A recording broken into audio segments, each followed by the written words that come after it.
नमस्कार विद्यार्थी मित्रांनो, आरटीईचा जे प्रवेश घेण्याची प्रक्रिया आता सुरू होती, तर त्याच्यामध्ये ना नियमानुसार पहिले 1 किलोमीटरच्या अंतरातल्या शाळा ज्या होत्या त्या येत होत्या लिस्टमध्ये. तर आता शासनाने कोर्टाने या नियमाला स्थगिती दिलेली आहे.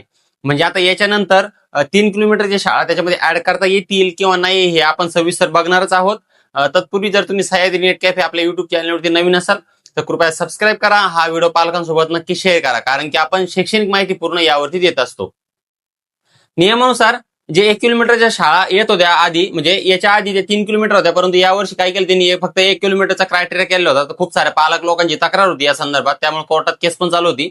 आणि आता काल असा निर्णय दिलेला आहे की 1 किलोमीटरच्या ज्या शाळा आहे, हा जो नियम आहे त्या नियमाला त्यांनी स्थगिती दिलेली आहे. परंतु आता म्हणजे व्हिडिओ बनवण्यापर्यंत तरी अजून पोर्टलवरती काही अपडेट वगैरे दिलेलं नाहीये. म्हणजे 3 किलोमीटरची शाळांच्या बद्दल ते सुद्धा याच्यामध्ये अपडेट केलेलं नाहीये. आणि आज 10 तारीख आहे. आज फॉर्म भरण्यासाठी शेवटची तारीख दिलेली त्यांनी 10/3/2026. तर आणखीन व्हिडिओ बनवण्यापर्यंत तरी आणखीन काही अपडेट आलेले नाहीये. म्हणजे याचे जर दिवस वाढले फॉर्म भरण्यासाठी, जर काही दिवस मुदतवाढ जर दिली त्यांनी, ते सुद्धा अपडेट आपण लवकरच आपल्या चॅनलवरती देणार आहोत. आणि जो आता 3 किलोमीटरचा नियम आहे तो लागू होतो किंवा दुसरा काही लागू होतो हे सुद्धा आपण यामध्ये कळवणार आहे.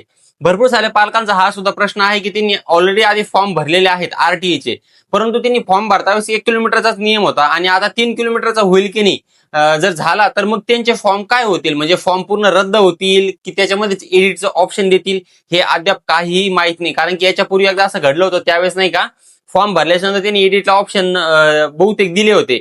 तर यावेळेस आता नेमकं काय करतात, फॉर्म पूर्ण रिजेक्ट करतात, म्हणजे ते डिलीट करून परत नवीन भरायला लावतील किंवा मग त्याच फॉर्म मध्ये एडिटची फॅसिलिटी देतील, हे आणखी ठरलेलं नाहीये.